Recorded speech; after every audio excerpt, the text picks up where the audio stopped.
आखिर क्यों नहीं डीसी साहब इनकी आवाज़ सुनते हैं? क्यों नहीं डीसी साहब पंचायत टांडा के लोगों की आवाज़ सुनते हैं? क्यों नहीं डीसी साहब एक्शन ले रहे हैं? डीसी साहब को मैंने कई बार डीसी साहब को मैसेज किए विद प्रूफ, जो फेक रेजोल्यूशंस हैं और जो डिटेल्स हैं, कितना पैसा निकाला गया है, तो ये सारी मैंने डीसी साहब को फिर से डीसी डोडा से रिक्वेस्ट करना चाहूँगा कि सर प्लीज़ पंचायत टाटा में आप एक बार आए और यहाँ के लोगों के मसलों मसाइल को हल करें, क्योंकि लोग परेशान हैं। जेआरएस से परेशान है, जो 3500 रुपया तनख्वाह लेने वाला जेआरएस आज करोड़ों के मकान में रह रहे हैं, खा रहे हैं, लेकिन ग्राउंड पे नहीं मिला है। ग्राउंड पे किसी को मटेरियल का पैसा नहीं मिला है। हम यही रिक्वेस्ट कर रहे हैं कि इसकी छानबीन होनी चाहिए। अस्सलाम वालेकुम, आदाब नाजरीन, उम्मीद करता हूँ कि आप सभी खैर आफियत के साथ होंगे। आप देख रहे हैं इस वक्त TLR न्यूज़ नदीम मीर के साथ।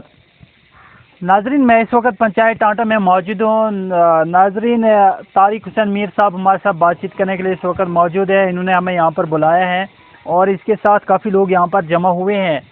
नाजरीन, इनका मसला ये है कि 2021 और 22 में जो MG नरेगा के थ्रू जितने भी काम हुए हैं, चाहे वो कहीं पर पकपात बने हो, कहीं पर जितने भी काम हुए हैं, इनका कहना है कि जेआरएस ने और पंचायत बॉडीज ने पूरी पेमेंट नहीं की है। मज़ीद हम इनसे जानना चाहेंगे क्या कुछ ये कहना चाहेंगे। और इन्होंने ये भी कहा कि हमने कई बार डीसी साहब से को मैसेज किया, उनको प्रूफ भी दिया, लेकिन उन्होंने उस पर एक्शन नहीं लिया। आखिर क्यों नहीं डीसी साहब इनकी आवाज़ सुनते हैं? क्यों नहीं डीसी साहब पंचायत टांडा के लोगों की आवाज़ सुनते हैं? क्यों नहीं डीसी साहब एक्शन ले रहे हैं? मज़ीद हम इनसे जानना चाहेंगे। तारिक साहब, जानना चाहूँगा आपने हमें यहाँ पर क्यों बुलाया और क्या कुछ कहना चाहेंगे आज? सबसे पहले गुड मॉर्निंग व आदाब। नदीम भाई, थैंक यू आपके चैनल का कि आपके चैनल के ज़रिए से हमारी बात हमारे एडमिनिस्ट्रेशन तक पहुंचती है, या डीसी साहब तक, या आगे हर हाई लेवल तक आपके चैनल से हमारी बात पहुंचती है। Thank you.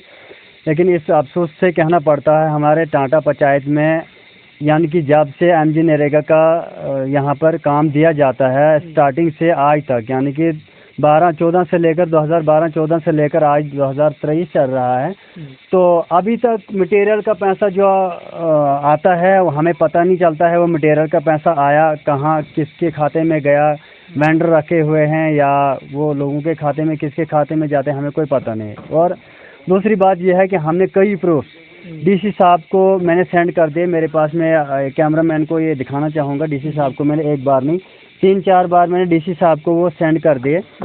तो उसके मुतालिक डीसी साहब ने बोला था कि मैंने ये कार्रवाई की, ऐसा कार्रवाई की, वैसे कार्रवाई की, और कार्रवाई कोई नहीं होती है। तो मैं आज अपनी बात, ये देखो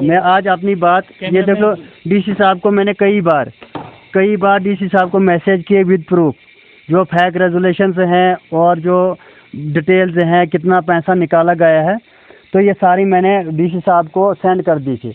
लेकिन आज मैं ये रिक्वेस्ट मोदी जी को कर रहा हूँ कि ये हमारा पैगाम मोदी जी तक पहुँच जाए। हमारे गरीब आवाम का जो मसला है, या जितने घोटाले हमारे टांटा में होते जा रहे हैं, डीसी साहब तक और हमारे LG साहब को मैं रिक्वेस्ट करता हूँ, हाथ जोड़कर विनती करता हूँ, डीसी साहब को भी और LG साहब को भी, और मैं मोदी जी से भी ये रिक्वेस्ट करता हूँ कि आपने करप्शन को ख़त्म कर दिया था। आप ये कह रहे हैं, दावा कर रहे हैं कि भाई हमने करप्शन बिल्कुल ख़त्म कर दी है। टांटा पंचायत के साथ इतने घोटाले हो रहे हैं। टांटा पंचायत में 2017-18 में भी 35 लाख का घोटाला हो गया था हमारे टांटा पंचायत में, वो प्रूफ भी हो गया था, लेकिन उसके खिलाफ भी कोई कार्रवाई नहीं हुई। आज भी 20-21 का जो पैसा है वो पेड दिखा रहा है हमारे पास, वो भी प्रूफ पड़ा हुआ है। तो वहाँ से जो सेक्रेटरी है, शाहिद बिलाल है या जेआरएस हैं, वो यही कह रहे हैं कि वो एक बोल रहा है कि भाई वो नहीं कर रहा है, कोई बोल रहा है सरपंच देसी नहीं लगा रहा है, कोई बोल रहा है कि भाई शाहिद बिलाल बोल रहा है कि मैं पेमेंट ही नहीं करूँगा। मुझे समझ में नहीं आ रहा है कि भाई ये चल क्या रहा है हमारे टांटा पंचायत में। कब तक सहेंगे गरीब लोग, कितना ये लोग बर्दाश्त करेंगे? हद होती है हर एक चीज़ की। मैं मोदी जी को रिक्वेस्ट करता हूँ कि मेरी बात मोदी जी तक पहुँच जाए और LG साहब तक पहुँच जाए।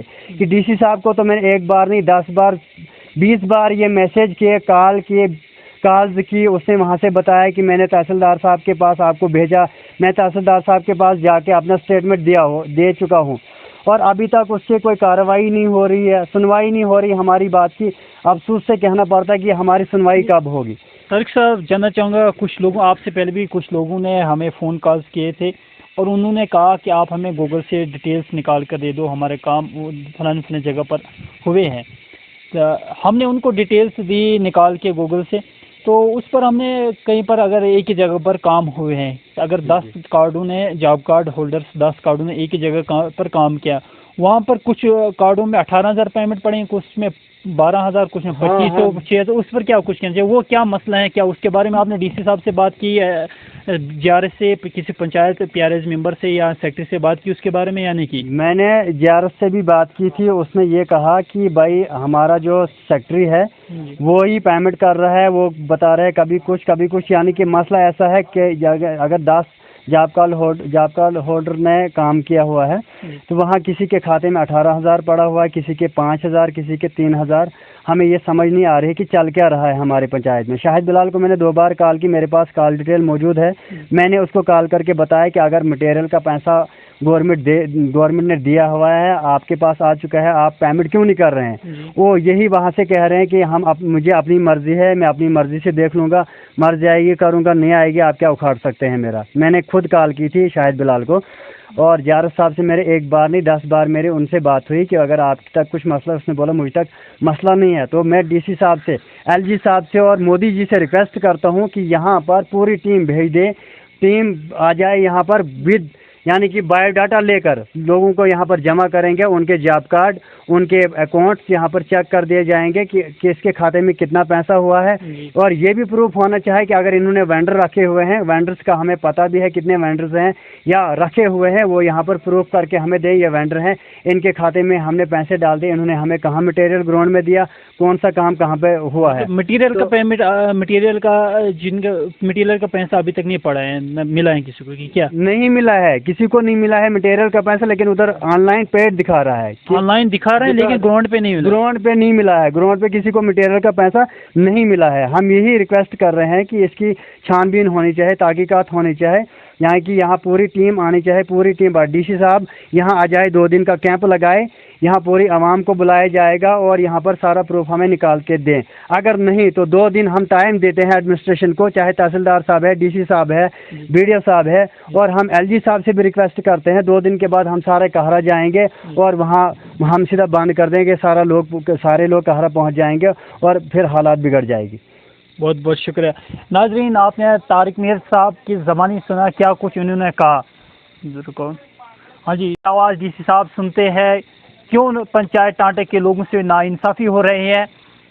मैं एक बार फिर से डीसी डोडा से रिक्वेस्ट करना चाहूँगा कि सर प्लीज़ पंचायत टांटे में आप एक बार आए और यहाँ के लोगों के मसलों मसाइल को हल करें, क्योंकि लोग परेशान हैं, जीआरएस से परेशान है। जहाँ पर गरीब लोग दिसंबर के महीने में काम करते हैं, उनके अकाउंट में फिर भी पेमेंट नहीं पड़ती हैं पूरी। किसी के अकाउंट में 2500 पड़ते हैं, किसी के 5,000 पड़ते हैं, किसी के 18,000 पड़ते हैं। ये क्या सिलसिला है, ये क्या सिस्टम है पंचायत टांटा में।